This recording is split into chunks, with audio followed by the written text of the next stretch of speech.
हॅन्सेल आणि ग्रेटल. एका घनदाट जंगलाच्या बाहेर एक गरीब लाकूडतोड्या राहत होता. त्याला 2 मुले होती, मुलगा हॅन्सेल आणि मुलगी ग्रेटल. गरिबीमुळे त्यांना 2 मुलांना सांभाळणे कठीण जात होते, म्हणून त्यांच्या सावत्र आईने विचार केला की या मुलांना जंगलात सोडून द्यावं. त्या रात्री, उद्या सकाळी आपण दोन्ही मुलांना जंगलात सोडून देऊया, म्हणजे आपल्याला थोडं तरी खायला मिळेल. मी असं नाही करू शकत. असं नाही केलं तर आपण सगळेच मरून जाऊ. मुलांनी आई वडिलांचे बोलणे ऐकले. हॅन्सेलने एक युक्ती केली. बाहेर जाऊन त्याने काही पांढरे दगड आणले. दुसऱ्या दिवशी सकाळी लाकूडतोड्या त्यांना घेऊन जंगलात गेला. जाताना हॅन्सेलने आपल्या खिशातून दगड काढले आणि रस्त्यात टाकत गेला.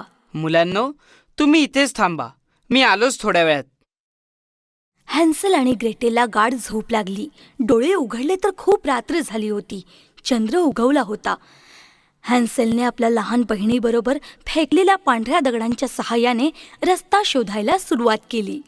चंद्रप्रकाशात चमकणारे ते दगड त्यांना रस्ता दाखवत होते. रात्रभर चालून ते घरी आले. वडिलांना खूप आनंद झाला, पण आईला मात्र राग आला. काही दिवसांनंतर, या वेळेस त्यांना जंगलात खूप आत घेऊन जा. त्यांना परत येण्याचा रस्ता सापडता कामा नये. आधीप्रमाणे हॅन्सेलला दगड गोळा करायचे होते, पण यावेळेस आईने दरवाजा घट्ट बंद केल्यामुळे त्याला बाहेर जाता आले नाही. दुसऱ्या दिवशी ते जंगलात जायला निघाले.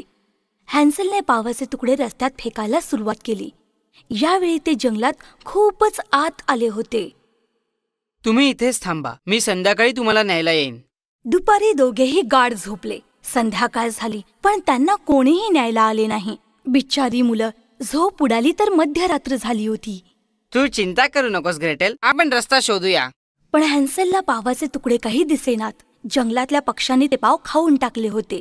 मुलं आता थकली होती, त्यांना भूकही लागली होती. जंगलात इथे तिथे फिरताना त्यांना अचानक जेवणाचा खमंग वास आला. त्या वासाच्या आधारे ते एका छोट्याशा घराजवळ आले. ते घर केकचे बनलेले होते आणि दारं खिडक्या चॉकलेटच्या होत्या.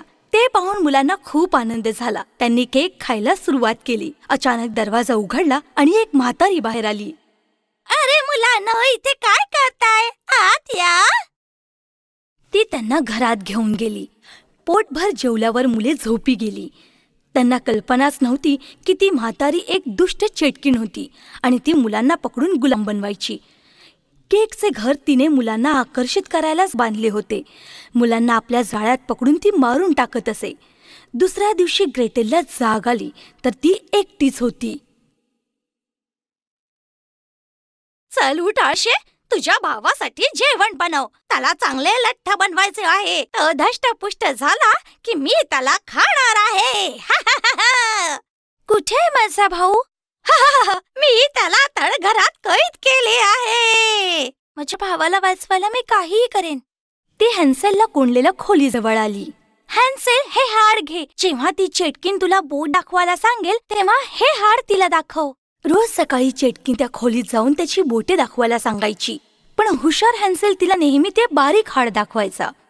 चेटकिनीची नजर अधू होती, त्यामुळे तिला समजायचेच नाही की ते बोट आहे की हाड. दिवस जात होते, तशीच ती चेटकीण उतावीळ होत होती. एके दिवशी, आता मात्र मी त्याला खाणारच. मी चूल पेटवली आहे.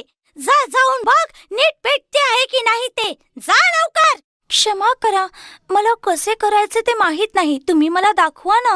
मूर्ख पोरी, तो दरवाजा बघ जरा. चल, मी तुला शिकवते कसे करायचे ते. म्हातारी रांगत आत गेली आणि तिने चुलीत डोके घातले. त्याबरोबर ग्रेटेलने तिला जोरात धक्का दिला आणि चुलीचा दरवाजा बंद केला. ती चेटकीण आतच जळून मरून गेली.